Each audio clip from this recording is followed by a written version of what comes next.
እንግዲህ ያው መስከረም 6 ነው ለመምሬ ጀመርነው። ዛሬ ኦልሞስት ወራችን ነው። ያው በዝግጅት ጊዜ ይሄ በቂ ነው ባይባልም ቢያንስ ከ4 እስከ 6 ሳምንት የመዘጋጃ ጊዜ ማግኘት ነበረብን። ሆኖም ግን በተቻለን መጠን በዝግጅቱ ጊዜ ውስጥ የምንፈልጋቸውን የምናስባቸውን ነገር ለመስራት ሞክረናል። የመጀመሪያውን ፌዝ ልምምዳችንን ሳንጨርስ ነው ወዲያው የአዲስ አበባ ሲቲ ካፕ የመጣው።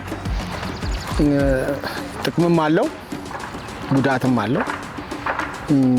ጥቅሙ ያው በሊጉ ላይ የነበሩትን ተጋጣሚዎቻችን በተለይ ጠንካራ የሚባሉትን ተጋጣሚዎቻችን በዚህ ውድድር አግኝተናል። በተጨማሪ ደግሞ ሁሉንም ተጫዋቾቻችን በጉዳት ከነበሩት ውጪ ከ20 በላይ ተጫዋቾች በዚህ ላይ ለመጠቀም ሞክረናል። ይሄ ጥሩ ትልቁ ድላችን እሱ ነው ብለን እናስባለን። በዚህ ውድድር ውስጥ ሆነን ስህተቶቻችንን እያረምን ደግሞ አሸንፈን ዋንጫውን መውሰዳችን ሌላ አንድ ትርፍ ነገር ነውና ከሞላ ጎደል ጥሩ ነው ብዬ አስባለሁ። በሲቲ ካፕ በጥቅሉ ካልተሳሳትኩ 4 ጌሞች አድርጋችኋልና በእነዛ 4 ጌሞች ውስጥ ለሲዝኑ የሚሆን ምን አይነት ቴካዌዎችን ወስደናል ብለህ ታስባለህ? ብዙ ነገሮች አይተናል። እንዳልኩ ተጋጣሚዎቻችን በሊጉ ጠንካራ የሚባሉ ናቸው። ተጫዋቾቻችን በኢንዲቪጁዋል፣ በግሩፕ፣ በቲም የት ጋ ነው የሚሉትን ለማየት ሞክረናል። የፊትነስ ሌቭላችንን ለማየት ሞክረናል። ብዙ ጠንካራ ጎኖች አይተናል። ደግሞ በጣም ብዙ መሻሻል ያለባቸው ደካማ ጎኖች አይተናል። ይሄ ትልቅ ግብአት ነው ብለን እናስባለን።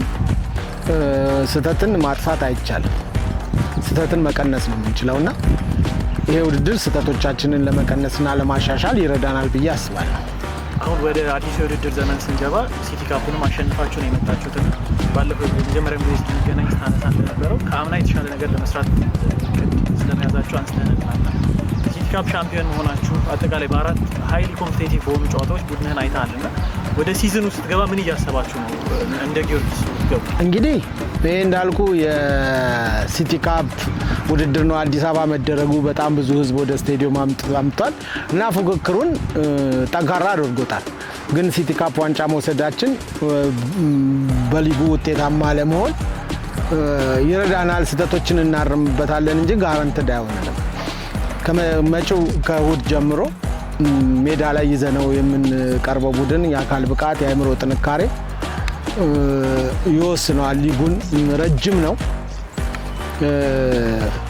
እዛ ላይ የምናሳየው ፐርፎርማንስ ይወስነዋል። እንዳልከው ኖት ከሲዝን ብቻ ከጨዋታ በጨዋታም የተሻለ ቡድን ይዘን ለመቅረብ ሁልጊዜ እንጥራለን። አንዳንዴ ይሳካል፣ አንዳንዴ አይሳካም።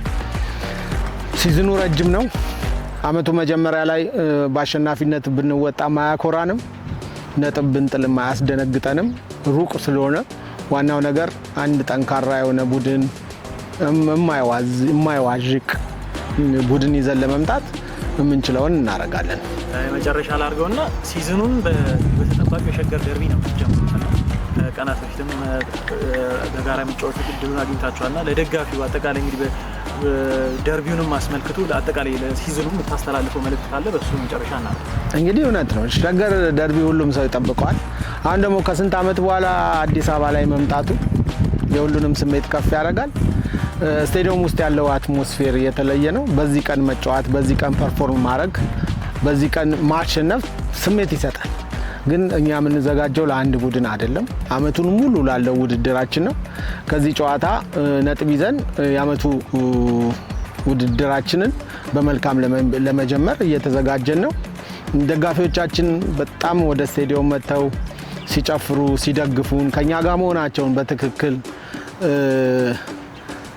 ስላሳዩን በጣም ደስ ብሎናል።